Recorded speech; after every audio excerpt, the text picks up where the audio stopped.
Olá! Estamos aqui para mais um dia de leitura, meditação e estudo das Sagradas Escrituras. É maravilhoso ter você aqui comigo. Fico muito feliz com a sua presença. Estamos meditando na segunda carta de Paulo aos Coríntios e hoje nós vamos meditar no capítulo 7. Você que ainda não é inscrito, se é a primeira vez que você está participando do nosso estudo, da nossa leitura, vai lá, se inscreve no nosso canal, aciona o sininho para receber mais novidades, mensagens, orações, meditações, direcionamento espiritual, emocional. Aqui o nosso intuito é o equilíbrio em Cristo, uma vida cristã abundante. Como ser um cristão que tem uma vida plena, na plenitude do Evangelho. E aqui nós trabalhamos tanto o lado espiritual como o lado emocional, a vida cotidiana, o nosso dia a dia, viu? Seja muito bem-vinda ou bem-vindo entre nós. Vamos começar com a nossa leitura. Depois vamos entender o contexto deste capítulo. O que Paulo estava dizendo para a igreja de Corinto. Então vamos lá? 2 Coríntios, capítulo 7. Amados, visto que temos estas promessas, purifiquemo-nos de tudo o que contamina o corpo e o espírito, aperfeiçoando a santidade no temor de Deus. Conceda-nos lugar no coração de vocês. A ninguém prejudicamos, a ninguém causamos dano, a ninguém exploramos. Não digo isso para condená-los. Já lhes disse que vocês estão em nosso coração, para juntos morrermos ou vivermos. Tenho grande confiança em vocês e de vocês tenho muito orgulho. Sinto-me bastante encorajado. Minha alegria transborda em todas as tribulações. Pois quando chegamos à Macedônia, não tivemos nenhum descanso, mas fomos atribulados de toda forma, conflitos externos, temores internos. Deus, porém, que consola os abatidos, consolou-nos com a chegada de Tito, e não apenas com a vinda dele, mas também com a consolação que vocês lhes deram.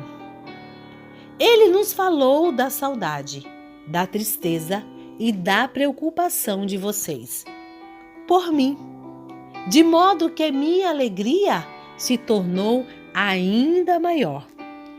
Mesmo que a minha carta lhes tenha causado tristeza, não me arrependo. É verdade que ao princípio me arrependi, pois percebi que a minha carta os entristeceu, ainda por pouco tempo. Agora, porém, me alegro, não porque vocês foram entristecidos, mas porque a tristeza os levou ao arrependimento. Pois vocês se entristeceram como Deus desejava, e de forma alguma foram prejudicados por nossa causa. A tristeza, segundo Deus, não produz remorso, mas sim um arrependimento que leva à salvação. E a tristeza, segundo o mundo, produz morte. Vejam o que esta tristeza, segundo Deus, produziu em vocês. Que dedicação, que desculpas, que indignação, que temor, Que saudade, que preocupação, que desejo de ver a justiça feita. Em tudo, vocês se mostraram inocentes a esse respeito. Assim, se lhes escrevi, não foi por causa daquele que cometeu o erro, nem daquele que foi prejudicado, mas para que, diante de Deus, vocês pudessem ver por si próprio como são dedicados a nós. Por isso tudo fomos revigorados. Além de encorajados, ficamos mais contentes ainda ao ver como Tito estava alegre, porque seu espírito recebeu refrigério de todos vocês. Eu lhes tinha dito que estava orgulhoso de vocês, e vocês não me decepcionaram. Da mesma forma como era verdade tudo o que lhes dissemos, o orgulho que temos de vocês diante de Tito também mostrou-se verdadeiro. E a afeição dele por vocês fica maior ainda quando lembra que todos vocês foram obedientes, recebendo-o com temor e tremor. Alegro-me por poder ter plena confiança em vocês.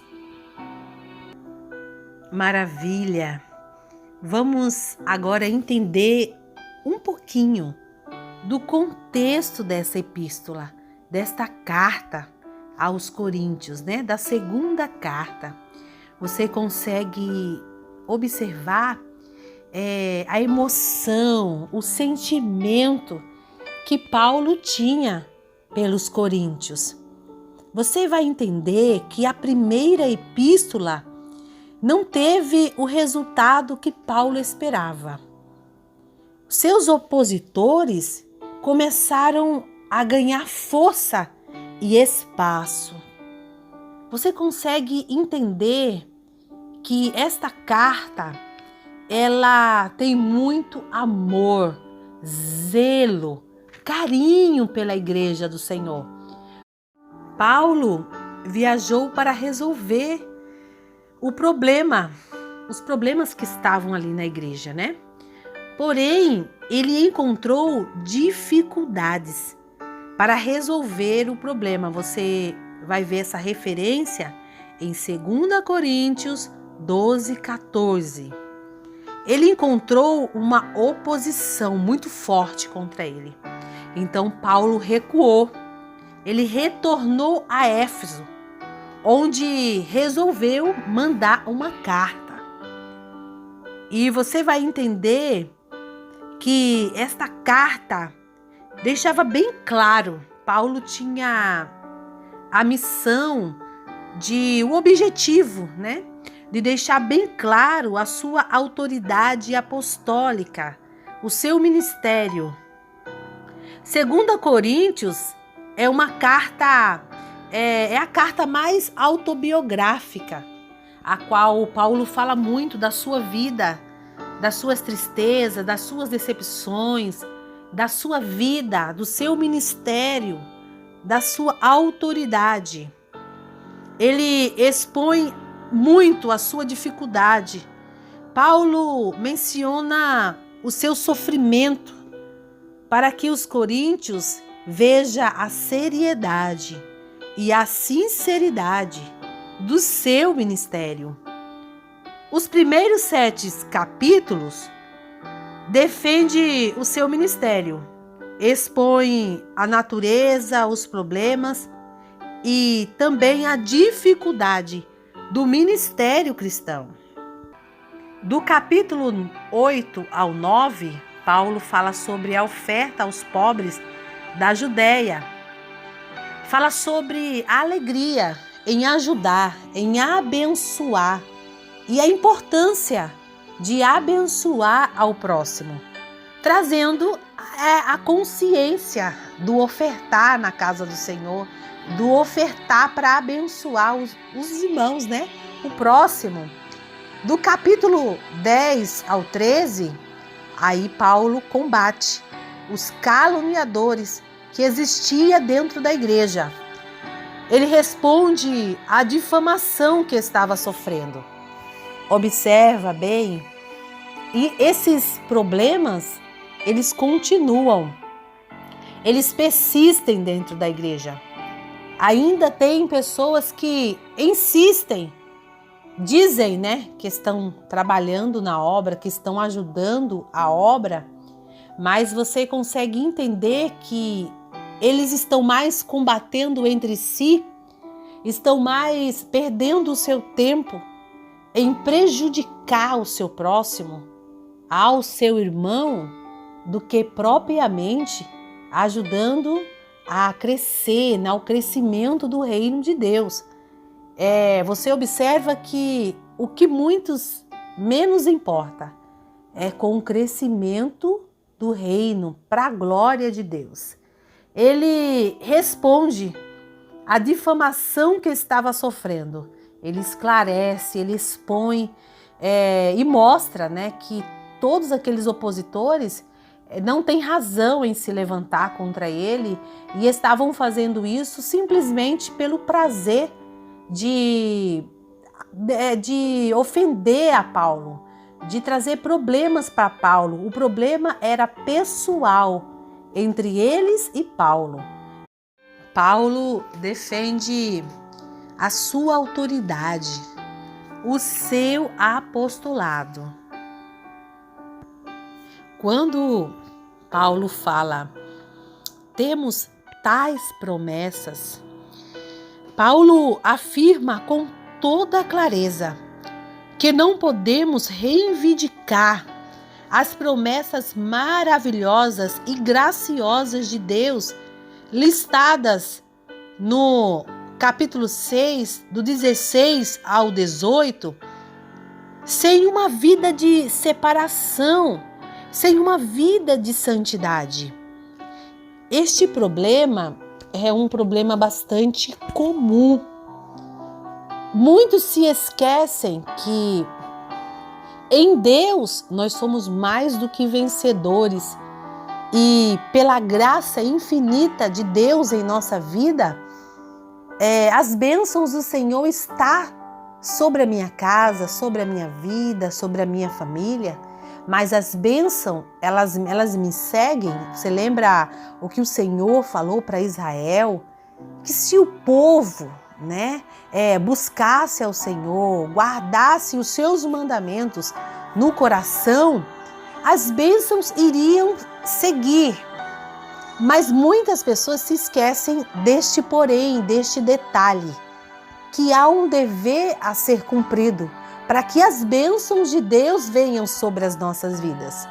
Eu não posso ter uma vida sem consciência em Cristo e ter as bênçãos de Deus e viver a plenitude das bênçãos de Deus, para que eu possa ser abençoada, para que o meu casamento, a minha família, os meus filhos sejam abençoados. Existe um porém, E este porém é uma vida com Deus, uma vida de santidade.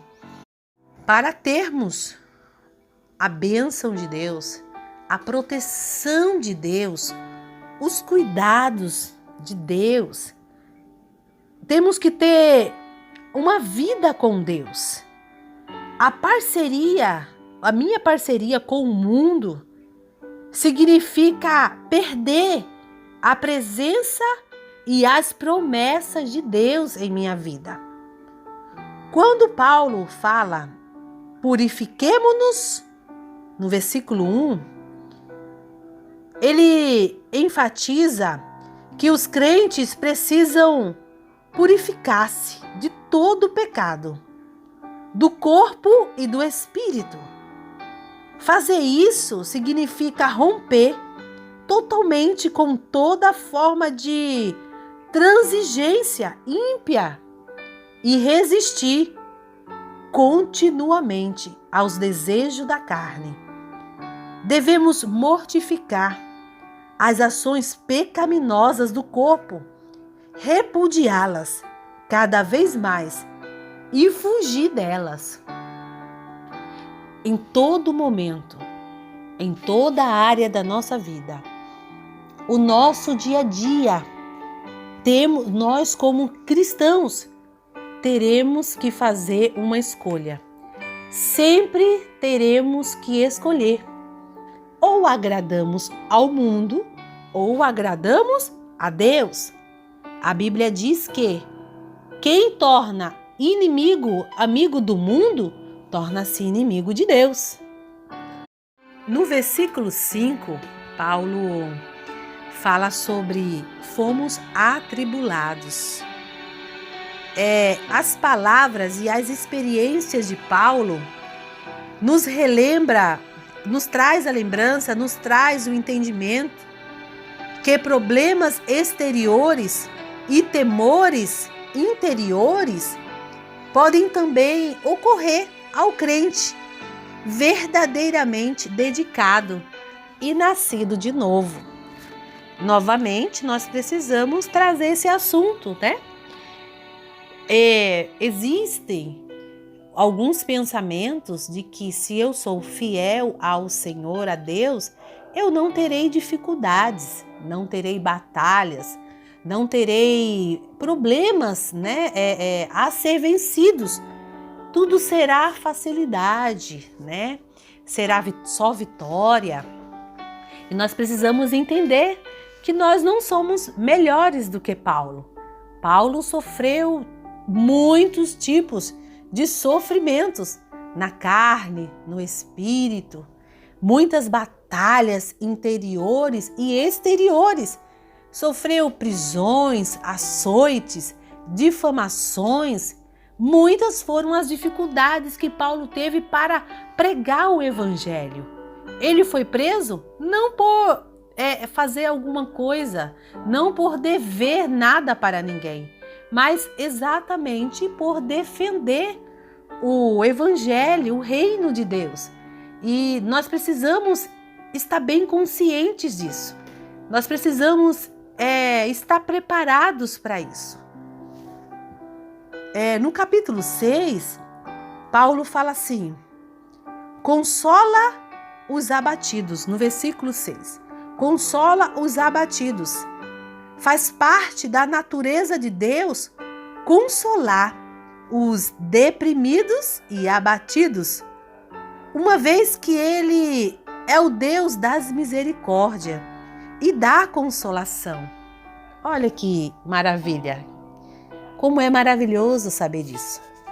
Que apesar das dificuldades que passamos, das assolações que sofremos, somos consolados por Deus. Ele consola os abatidos e os deprimidos. Na realidade, quanto mais somos afligidos, tanto maior será o consolo e a presença de Cristo em nossa vida. Note neste versículo que foi através de Tito que Deus consolou a Paulo.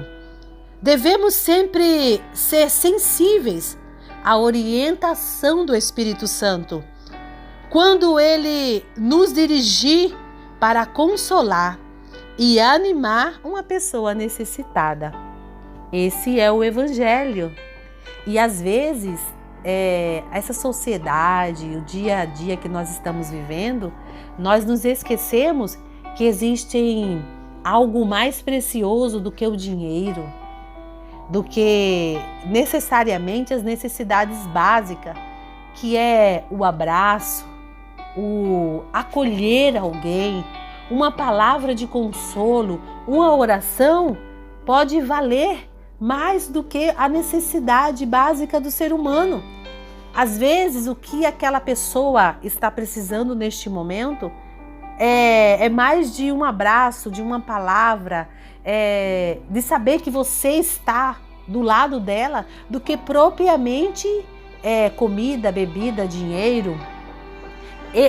Esses dias estive conversando com uma pessoa e ela falou algo interessante que eu gostaria de compartilhar com você. Ele falou assim para mim, essa pessoa conversando comigo, ela foi visitar uma pessoa muito carente mesmo, financeiramente falando. Mas ele me disse que algo chamou a atenção dele quando ele entendeu que a necessidade daquelas pessoas ali eram mais espirituais, que o que elas estavam vivendo era mais espiritual do que propriamente a necessidade básica do seu corpo.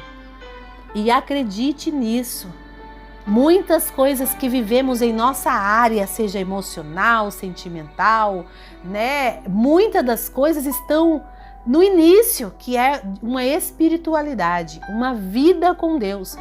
Uma falta de vida com Deus, de estar perto de Deus, traz vários problemas para a minha vida espiritual, sentimental, emocional. Não estou dizendo aqui que tudo é isso, né? Às vezes a pessoa está com uma vida com Deus e tem outros problemas, mas na maioria dos casos, né, que eu observo, a necessidade maior que aquela pessoa precisa é fortalecer o seu espírito, é se achegar mais perto de Deus. E aí ela terá força para enfrentar outras áreas da sua vida. No versículo 10, Paulo fala sobre a tristeza segundo Deus, tristeza do mundo. Paulo identifica dois tipos de tristezas. Há a tristeza autêntica, causada pelo pecado, que leva ao arrependimento. Consiste numa mudança de atitude que nos leva a voltar-nos contra o pecado. E para Deus, esse tipo de arrependimento leva à salvação. Para Paulo, o arrependimento do pecado e a fé em Cristo são responsabilidades humanas quanto à salvação. Em contraste a isso, os que não se arrependem se entristecem repetidamente devido às consequências do seu pecado. Tal tristeza conduz à morte e à condenação externa. Mateus, capítulo 13, versículo 42 e 50. Romanos 6, 23. Nós precisamos entender, todos nós, somos falíveis de erro, de pecar. Mas o problema maior que traz tristeza profunda a muitas pessoas é persistir no pecado, é não se arrepender e retornar ao seu caminho. Muitos se perdem, se embaraçam e as consequências são graves e muitos morrem em sua fé. Muitos ficam em sua vida sem direção, sem direcionamento, sem saber para onde ir nem o que fazer, porque eles precisam se arrepender, retornar e seguir o caminho de Cristo. Muitas das vezes, as tristezas profundas causadas pelo pecado pode trazer doença espiritual, pode trazer prejuízos grandes, tanto para a minha alma, o meu espírito, ao meu corpo físico, a minha vida com o meu próximo, com o meu cônjuge, com os meus filhos. E às vezes a pessoa ela quer prosseguir, vamos com a barriga, né, empurrando com a barriga. E muitas das vezes o que ela precisa para ser feliz, viver uma vida abundante diante de Deus, é consertar os seus caminhos, retornar aos caminhos de Cristo, tomar uma decisão de uma nova vida em Cristo, mudar o seu rumo, mudar a sua direção, retornar para a vontade perfeita de Deus. que neste dia você possa refletir melhor diante deste capítulo 7 e que você possa fazer uma autoanálise dentro de você. Como está a sua vida? E as suas atitudes diante de Deus? Como está a sua consciência, os seus pensamentos? Se você está se sentindo pesado, desgastado, oprimido, volte-se a Cristo. Torne-se a Jesus, que é o nosso alívio, a nossa salvação. O fardo dele é leve, que neste dia você possa ter o fardo de Cristo, trocar este fardo pesado por um fardo leve, que é o fardo de Cristo. Ele mesmo falou: venham a mim, todos os que estão cansados e sobrecarregados, e eu darei descanso a vocês. Mateus 11, 28. Que o Espírito Santo possa esclarecer melhor ao seu coração. Eu sou Geisa Pingo, terapeuta cristã. Se você foi abençoado, se esse estudo alcançou o seu coração, abençoou a tua vida neste dia, que você possa compartilhar com mais alguém, abençoar a vida de alguma pessoa que neste momento está precisando. Ativa o sininho, se inscreve em nosso canal, deixa aqui alguma pergunta, se você quer saber de alguma coisa referente ao estudo, se você quer algum esclarecimento, se ficou alguma dúvida, sinta-se à vontade, viu? Vai lá, assina o sininho para mais novidades, para mais conteúdos. Que Deus possa te abençoar grandiosamente. Vou deixar aqui também os meus contatos. Se você precisa de um direcionamento, um aconselhamento, uma orientação, pode contar comigo. Que a paz de Cristo esteja em seu coração, na sua casa, na sua família. Sinta-se abraçada pelo Espírito Santo e